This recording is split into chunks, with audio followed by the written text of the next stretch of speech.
The world system that you're living in right now doesn't want you to have anything. Do you know that? It doesn't want you to be financially independent and stable. It's a type of control. That's what it is. It wants to control people so that you're always working for nothing. You're always grinding away. You're always under pressure. You're always stressed. The world system wants people living hand to mouth on the breadline. It wants people to be under the thumb. All the bills, all the things that you have to pay, the prices are all going up and up.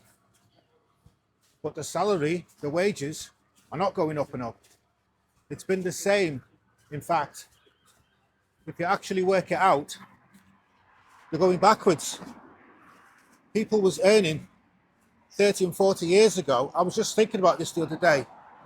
30 years ago, you had the chance to earn overtime.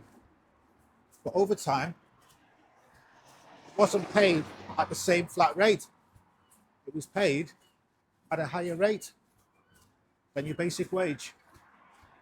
Time and a quarter, time and a half, time and three quarters. And now it's paid at the flat rate here in the UK. That's what they've done. I'm not saying all the companies, but some of them, a lot of them, are doing this policy, flat rate overtime. So really, you're worse off than you was before. So many decades ago, there's no incentive. There's a reason behind it. There's a logic behind it. And it's an evil logic. It's an evil pattern. People, businesses, companies, they pretend that they're all for the employees. Come on, we can see through it. All they want to do is pay you the minimum amount possible for you to live on. Because if you pay somebody, this is their thinking, not mine. If you pay somebody too much, then they're not going to stay loyal. They're going to be having time off. They're going to be enjoying themselves. These companies don't want you to enjoy yourself. They want you to live by the bare bones of your backside. That's what they want. And I can prove it because the slightest thing that you do wrong in work, you're fired, you're sacked, because you're expendable. Because they don't want anyone to stand up to them.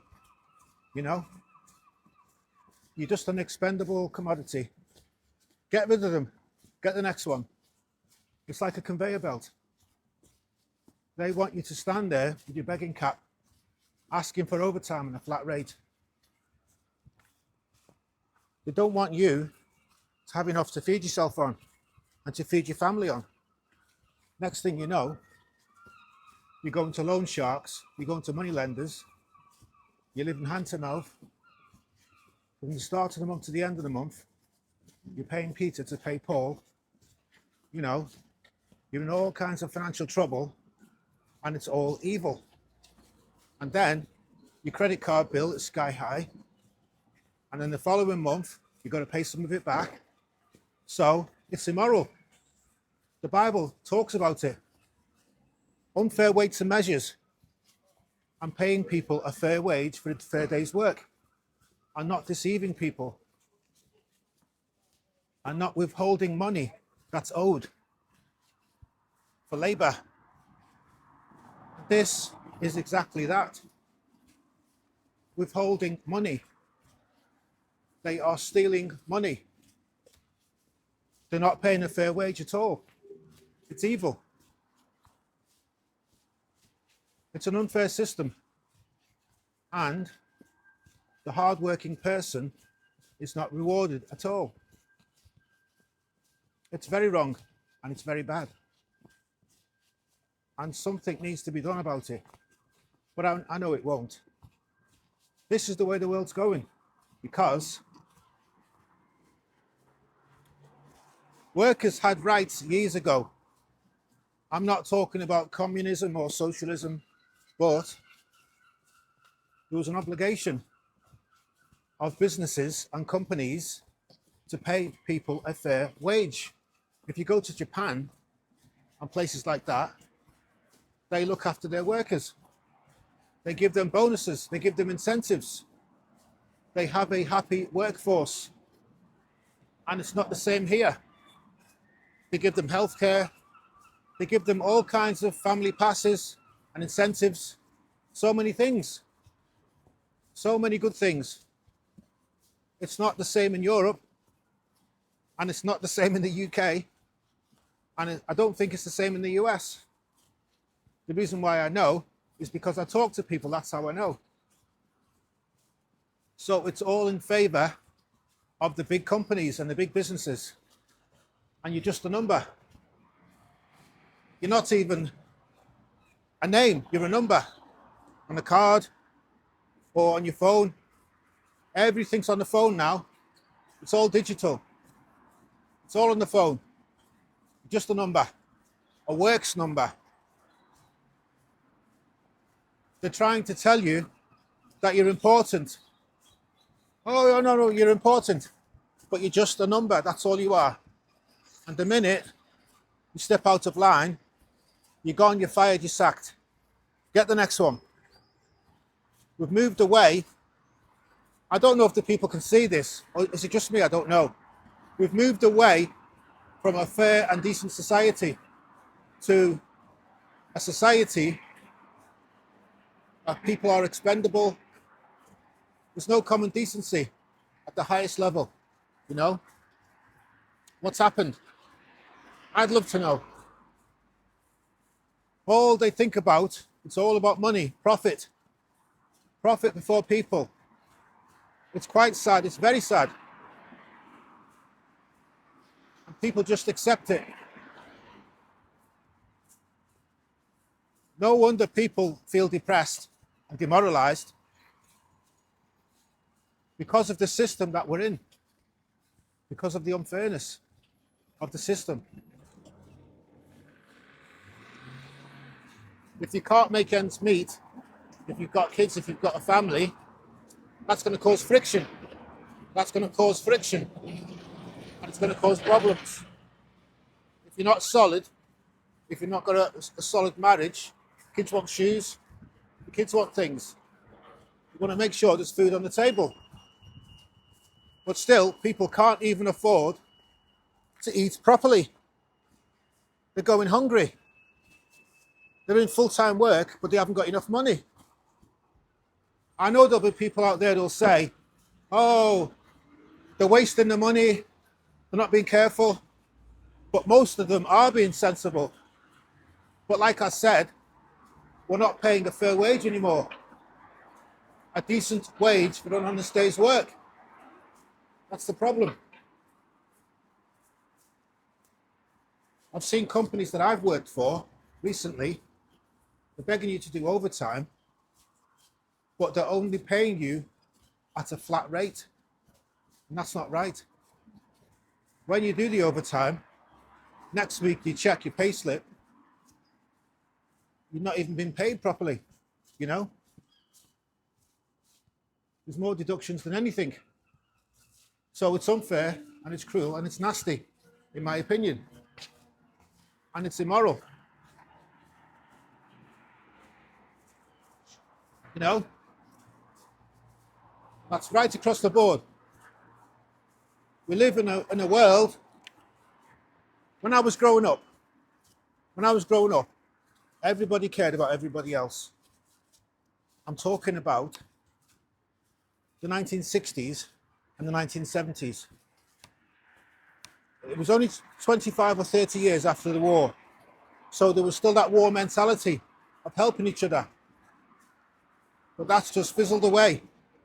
Over the decades, it's gone. That generation has died off, it's gone. Those morals and those traditions and those customs and values of a very loving community has all died away. We was a Christian society. We was a Christian loving society. We had the morals and the values of the Bible as well. On a Sunday, everywhere was closed. There was no shops open at all on a Sunday. If anyone is young watching this video, if you can imagine that on a Sunday, everywhere was closed, but now it's just a normal day. I know people will say, well, the Sabbath is on a Saturday or a Sunday, but the point is, there was a day reserved for the Lord, and now there isn't, you know? And now people are forced to work on a Sunday. That's part of your employment contract. Whether you want Sunday off or not, it's tough. You've got to work. The Lord believes in a day of rest. It's in the Bible. It's mentioned in the Bible. In in Exodus, Numbers, even in Genesis. And the Lord talks about the land having a year of rest. No planting. That field can't be used. Let that field rest. You know? The Lord's way is the right way. The whole of nature is alive. You know? The Lord said in the Bible, the land must rest. But now, there's no such thing as rest for anybody or anything, because they expect you to work to the bone. This is why people look tired all the time, because there's no rest. And we're not wicked. There's a saying, there's no rest for the wicked.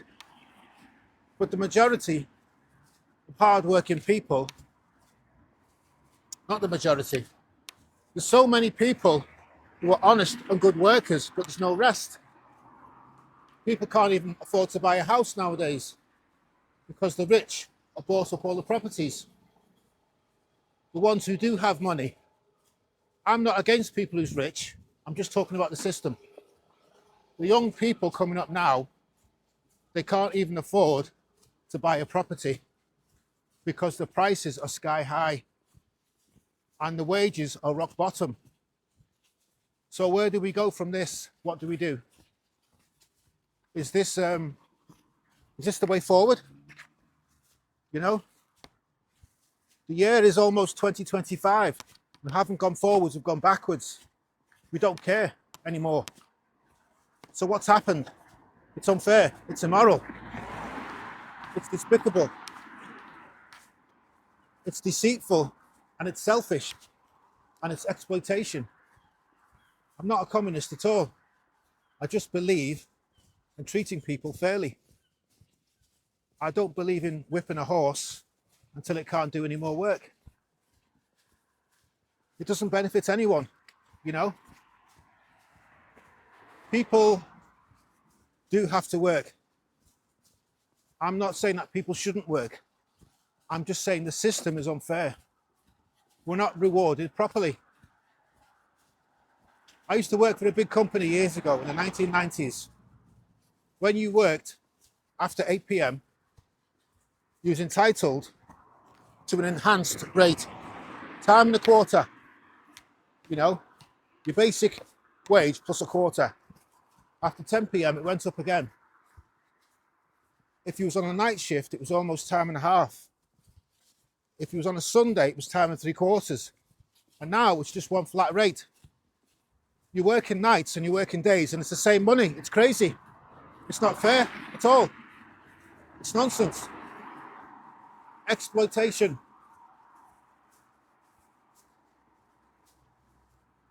Someone sitting in an office with his notepad and his ball pen and he's saying, how can we get as much money as possible out of the workers? Someone straight out of university, a graduate, never worked in a real job, is saying, how can we squeeze the workers to do more work and pay them the same money or less money? You know, what's the minimum workforce that we need in the workplace, in the company? We're talking about people who are skilled workers who can do marvelous and great things with their hands. They're giving their effort, they're giving their energy, they're giving their motivation, they're giving their skills, they're giving their soul, but they're not being rewarded. What's the minimum amount of people that we can have in the workplace? That's what they're saying in these companies, these managements, you know. How can we get more profit out of the people? It's wicked and it's evil. That's what it is. But they're not doing without. They get a very good wage. Pay the worker a fair wage for an honest day's labour. It says this in the Bible. Those are the principles of the Bible. These people will have to account for what they've done in the judgment. But now they're getting a pat on the back and they're getting a massive bonus. You know, well done. You've saved us X amount of £100,000 or dollars or euros.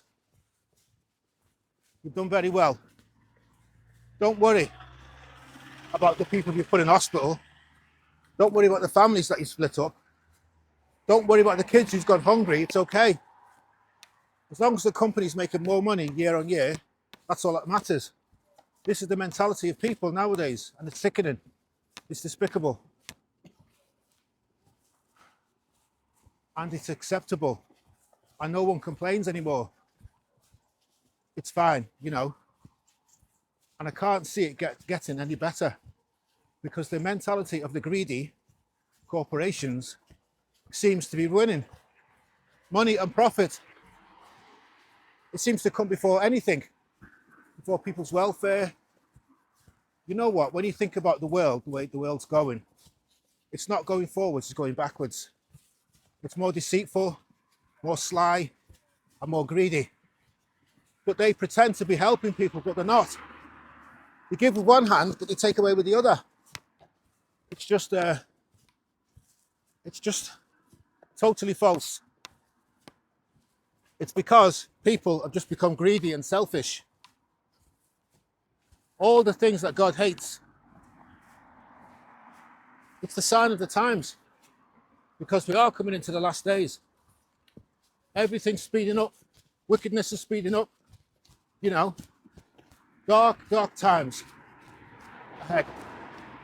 The devil is very happy with the way things are going, because when people get desperate, when people don't have enough money, then crime will increase, lawlessness will increase. When people feel that nobody cares about them in a society, things will start to go seriously downhill, especially if they don't even believe in God. If they don't believe in God, then they will start to exhibit their behavior. And their despair will be manifested in violence and aggression. The person who believes in God, trusts in God for everything, they know that they will be protected. They know some days you'll have more, some days you'll have less.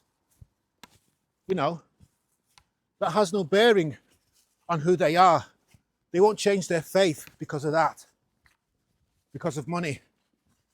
The Apostle Paul says in the Bible, in times of plenty, I praise the Lord, and in times of little, I praise the Lord. It doesn't make any difference. But someone who's depending on the world, who's hoping that the world will reward them, you know, that you'll have enough, you'll have a sufficient amount, they'll be in for a very, very big surprise, because the world does not care about them or anyone else. There's no loyalty in the world. They'll be shortchanged, they'll be manipulated, they'll be cheated. There's no fairness. It's not a fair system, it's a corrupt system. You can't expect much out of the world, because the world doesn't actually give 2 cents or 2 pence for you. And we're seeing it. We're seeing the fruits of the world right now, the behavior, the attitude. We're seeing the proof of the world, how corrupt and how cold it is. This is to make mistake that people make. The Christian, the chosen one, will always depend on God for everything because they pray. That's just the way they are. And they live their life in a righteous way. It goes hand in hand. You can't depend on God for things and you're living in a reckless way. Why should God help you? Being obedient, not being obedient, you're not keeping his commands, you're not keeping his decrees, you're just living as you want to live. You're not living in obedience to him. So he will turn his face away from you. It's as simple as that. Don't you know that God knows everything? He can see everything. He knows what's in your heart. He knows your lifestyle. He knows your attitude. Some people are crying out to the Lord, oh, what's happened? Please, please. But you're only fooling yourself. You know. It's like if someone says, I can swim, I'm a good swimmer. Okay, jump in the water and let's see you swim. And then they find out that they can't swim. It's the same thing as someone saying, I'm living a good life. I'm living a clean life. I'm living a perfectly moral life. I'm living according to the Bible. Then someone says, okay, let's have a look at you in your day-to-day life. But you're not. You're not. You're not what you pretend to be. Nobody can judge anybody. The only person who can judge you is yourself and God, because you can look at yourself. People love to judge other people, but the only one who can judge you is yourself and the Lord, right? Because you belong in a circus, because you're acting like a clown, because you're portraying an image of perfection. Nobody's perfect. Holier than thou, perfect. Look in your own eye, the plank of wood in your own eye. You might fool something, but you're not fooling God and you're not fooling yourself. So stop pretending. Stop comparing yourself to other people. Stop puffing your chest up. Stop walking like a peacock and just chill out. Just keep it to yourself. Some people, they're using the scriptures to justify their attack on someone else. You can't do that. That's not what the scriptures are for, you know. But anyway, we're getting away from the point. If you are living a life of obedience, why would God not help you? Tell me that. I'm not saying, even the people that live their lives in obedience, I'm not saying there won't be times of little and times of drought.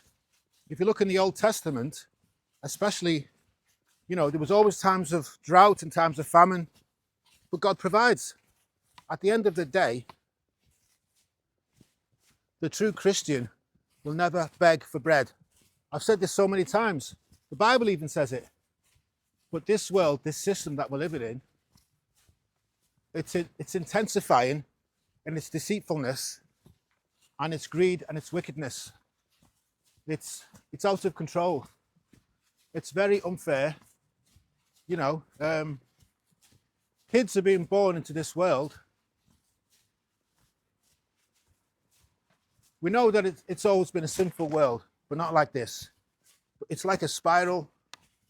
It's going up and up and up, out of control, spiraling more and more and more into wickedness and filth and sleaze. Bad people are at the top. They're at the top. It's all been foretold anyway, but we have to live through it, and it's not pleasant. It's not going to get better because we're going into the last days. That's for sure. This is the normality of life right now. When you take the Bible out of every single institution and place, you know, every single school, when you take the Bible away from everyday life, then the substitute for the Bible is the world. So now We're not living by the moral code of the Bible. We're not trusting in the Lord. We're trusting in the world. The laws of the Bible, historically, the law was the law of the United States. The law of the United States, the law of the UK, it's slowly been eroded away over the centuries and over the decades to what we have now, chaos. This is what happens when you bend the rules, and we've only got ourselves to blame. It was like this in the days of Exodus and Leviticus and Numbers. You know, they rebelled against God 10 times in the desert. People turned away from God, and God always warned them, if you stick to my commands, if you stick to my decrees, if you stick to a righteous walk and a way of life, you'll be okay. Everything will go well for you. But if you don't, things will not go well. You'll be punished. God is a God of punishment. He's a God of justice. That still applies to now. God will reward the people who love him, who can obey him. From the bottom of their hearts, they love him. They worship him, they praise him. They are the ones who will be rewarded, of course, because they're living in obedience. That's the way it goes. You know? My friends, the devil has set this world up to be exactly the way it is right now. And the devil is against the family. He's attacking the families in so many different directions, in so many different ways, especially financially, you know, because the people that's in charge of these companies, I don't need to tell you what they are. You can work it out for yourself. I don't need to tell you the path and the games that they're playing. The devil wants a dysfunctional family. And the devil wants families to be suffering hardship, financial hardship, struggling, not being able to make ends meet, because the devil likes human suffering. It's all part of his strategy and plan. But we know that we're going into the last days. And we also know the devil has already lost. But we still have to endure this particular season. And it's painful. It is. It's all part of his twisted and sick plans. The devil's plans. But he shall not win. Anyone who doesn't think that he isn't real, there isn't a devil. What are you talking about? You're kidding yourself. I'm telling you, you really are. It's so ridiculously obvious, and you're so ridiculously wrong. The devil wants you to be financially broke. That's what he wants. And he will do anything for people to be that way. He will give them any kind of false information and false hope, encourage them to be reckless with their finances so that they become bankrupt, broke. If you knew someone who was going on a journey, a long journey, but the car that they was going to use was faulty, you knew that someone had messed about with that car, right? Just hear me out. You knew that someone had messed about with that car. You'd have to tell them to stop. Don't go. Don't travel. Stop. Because you would know that once they went on the highway or the motorway, there'd be a terrible accident and they'd be heading for certain death, right? So if you didn't tell them, that would be a very terrible thing, a terrible act on your behalf, because you would have allowed for someone or some people to be killed unnecessarily, right? So I think you know what I'm getting at. The journey is life. The journey is life. The car is a lifestyle, you know? The lifestyle that you live in, that people are living. The car crash is death and a separation from God for all eternity. And the person who messed with the car is Satan. Do you get it? The person who messed around the car to make it faulty is Satan. He's messing around with our heads. We, the chosen ones, are giving the warning and the message to people not to travel, not to walk in that faulty, in that bad lifestyle, in that bad way. Change your ways. Change your ways and find another mode of transport, because the way you're going and the way you're heading for disaster and you're heading for death and separation from God. I've just thought of this. I've just thought of it. And I just wanted to add it at the end. So, there you are. Anyway, thank you for listening. I've just had my little rant because I do believe that Satan wants people broke. And the system is Satan. And he wants people to be broke. Because when people are broke, they will become desperate. And when they become desperate, then they will act crazy. And acting crazy means there'll be chaos. That's what he wants. Chaos, crime. You know, everything's out of control. That's what he wants. The whole of society is breaking down. That's what he wants. He wants to get his conditions right so he can bring in the Antichrist.